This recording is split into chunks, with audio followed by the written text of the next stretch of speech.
Superintendent principal వారికి మొట్టమొదటిగా happy teachers day sir. అలాగే మా తోటి ఉపాధ్యాయులందరికీ ఉపాధ్యాయ దినోత్సవ శుభాకాంక్షలు. Thank you. All of you good evening. Good evening all of you. Good evening all of you. ఈరోజు స్పెషల్ ఏంటి? ఈరోజు స్పెషల్ ఏంటి? Very good. ఈరోజు టీచర్స్ డే. టీచర్స్ డేని ఎవరు దినోత్సవంగా జరుపుకుంటాం?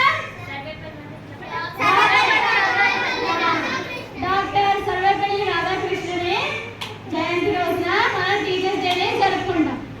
ఆయన 1888లో జన్మించారు. ఎప్పుడు జన్మించారు? 88లో జన్మించారు. అయితే సర్వేపల్లి రాధాకృష్ణ గారు టీచర్స్ కి మంచి ప్రాముఖ్యతను ఇచ్చారనమాట. ఆయన కొన్ని పదాలు కూడా చెప్పారు. తరగతి గదిలోనే మంచి స్టూడెంట్స్ కి మంచి భవిష్యత్తు ఉంటుంది. టీచర్సే పిల్లలకి రోల్ మోడల్. టీచర్సే మెయిన్. పిల్లలు అంటే టీచర్స్ ఎలా నడుచుకుంటే పిల్లలు అలా ఉంటుంది.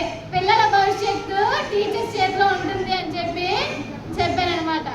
అయితే సర్వేపల్లి రాధాకృష్ణ గారికి ఇప్పుడు సర్వేపల్లి రాధాకృష్ణ గారు ఉపాధ్యాయులందరికీ నా పుట్టినరోజు నాడు ఉపాధ్యాయుల దినోత్సవంగా ఒక గుర్తుండిపోయే దినంగా చేయాలి అని చెప్పి ప్రతి ఏటా సెప్టెంబర్ 5న టీచర్స్ డే జరపాలని చెప్పి సర్వేపల్లి రాధాకృష్ణ గారు వాళ్ళ స్టూడెంట్స్తో తెలియజేస్తే అప్పటి నుంచి స్టూడెంట్స్ ప్రతి ఏటా అన్ని చోట్ల టీచర్స్ డేని జరపాలని చెప్పి అప్పటి నుంచి గుర్తించి ప్రతి ఏటా అన్ని చోట్ల టీచర్స్ డేని జరుపుతారన్నమాట.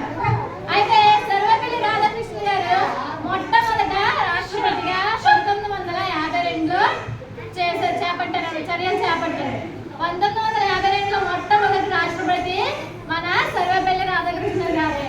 తర్వాత మళ్ళీ 1962 నుంచి 67 వరకు కూడా సెకండ్ రాష్ట్రపతిగా కూడా సర్వేపల్లి రాధాకృష్ణ గారు చర్యలు చేపట్టడం జరిగిందనమాట. సర్వేపల్లి రాధాకృష్ణ గారి వల్లనే మన టీచర్స్ కి ఇంత ప్రాముఖ్యత కూడా కలిగింది. Thank you children. Thank you నాకు ఇంత ఆపర్చునిటీ